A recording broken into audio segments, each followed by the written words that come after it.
जय हिंद दोस्तों, नमस्ते। आज के सेशन में एडवर्टाइजिंग मैनेजमेंट को हम कंटिन्यू करेंगे।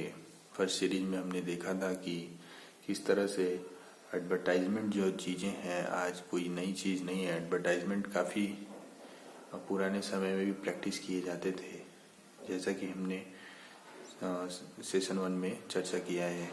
आगे के सेशन में कंटिन्यू करते हैं और देखते हैं कि एडवर्टाइजमेंट क्या चीज़ें होती हैं। व्हाट इज एडवर्टाइजमेंट और एडवर्टाइजमेंट का मतलब क्या होता है। Word advertising is very common term known to us. It figures in each of our lives every day. We see in our television and so many. Yet we have failed to trace the exact meaning of the term advertising. This has two specific meaning. The advertisement have a specific two meaning. That is, it is a micro concept representing the entire advertising industry and is an institutions. It is also micro managerial concept standing for specifying managerial functions of any organization intending to send information to other members of the society. The term advertising is derived from original Latin word advertise, adverter,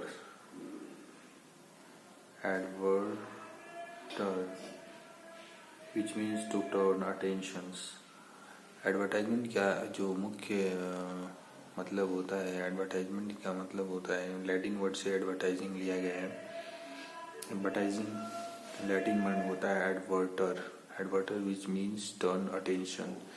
जो चीज़ें आपके ध्यान को आकर्षित करे उसे advertising कहते हैं।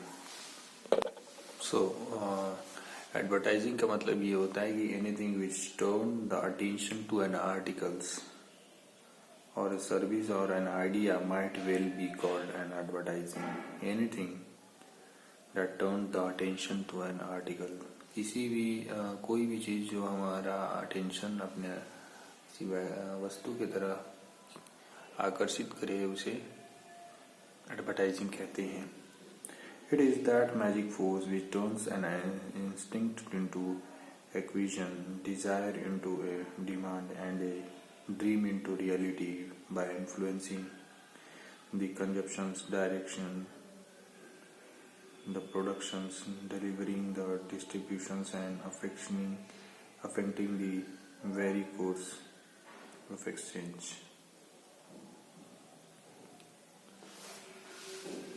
कुछ इम्पोर्टेंट डेफिनेशन, स्टैंडर्ड डेफिनेशन जो स्कॉलर के द्वारा दिए गए हैं उनको देखेंगे। Marketing CH Sandage and V Fryburger द्वारा एडवर्टाइजमेंट का वो डेफिनेशन जो दिया गया है, advertising is a multi dimensional powerful marketing tool, a component of economic system, a means of financing the mass media, a social institutions, an art form, an instrument of business management, a field of employment and paying professionals. In this ad world, advertising is advocacy. ये standard definition of CH Sandage and V Fryburger के द्वारा दिए गए हैं। अगला standard definitions American marketing associations क्या कहता है कि any paid form of non personal presentation of ideas, goods और service by an identified sponsor को एडवर्टाइजमेंट कहते हैं। तीसरा क्या है कि new encyclopaedia Britannica new encyclopaedia Britannica के द्वारा जो एडवर्टाइजमेंट को डिफाइन किया है उसने कि advertising is a form of communication. Advertising क्या है? कम्युनिकेशन का एक प्रकार है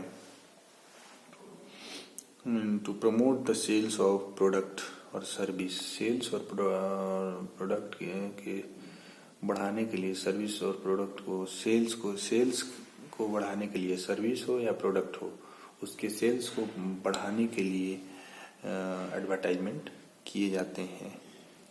to influence public opinion, to gain political support और to advance a particular cause. ये standard definition of encyclopaedia Britannica द्वारा दिया गया है। अब तक हमने स्टैंडर्ड डेफिनेशंस को देखा, कुछ ऑथर्स के द्वारा दिए गए हैं, लेकिन अब आगे हम चर्चा करेंगे outstanding attributes of advertising. Advertising का विज्ञापन के विशेष गुण क्या होते हैं, क्वालिटीज, गुण, एट्रीब्यूट्स क्या होते हैं एडवर्टाइजिंग की। तो पॉइंट वाइज देखेंगे। The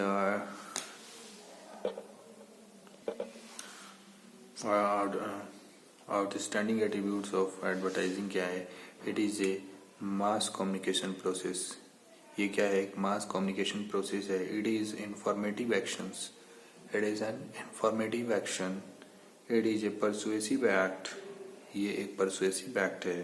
it is a competitive act, ये एक प्रतिद्वंदी कार्य है। It is not the part of product, यह उत्पाद का भाग नहीं है। इट इज पेड फॉर, इसके लिए धन दिया जाता है। एडवर्टाइजमेंट फ्री में नहीं होता है, एडवर्टाइजमेंट करने के लिए हमें पैसा खर्च करना पड़ता है। It has an identified sponsored, और इनके जाने पहचाने प्रस्तुतकर्ता होते हैं। It has an identified sponsor. It is non personal presentations. 8 main attributes होते हैं एडवर्टाइजिंग की। स्कोप ऑफ एडवर्टाइजिंग क्या है, एडवर्टाइजिंग का स्कोप क्या है, एडवर्टाइजिंग करते क्यों है। तो increase in ad functions, ad function को बढ़ाने के लिए। Ad for attracting and supporting middleman and salesman and middleman को अट्रैक्ट करने के लिए। Increase in non commercial ad, growth in media, increase in industrialisations, increase in a level of competitions. These are the scopes of advertising. Advertising के ये जो है प्रमुख scope है। फंक्शन ऑफ एडवर्टाइजिंग क्या है, एडवर्टाइजमेंट का फंक्शन क्या है, आखिर करता क्या, कार्य क्या है। कार्य क्या है, प्राइमरी फंक्शंस और सेकेंडरी फंक्शंस। 2 तरह के फंक्शन होते हैं। 2 तरह के फंक्शंस क्या होते हैं एडवर्टाइजिंग के। मेनली प्राइमरी फंक्शन क्या होता है देखते हैं। These functions have a direct benefit for advertiser.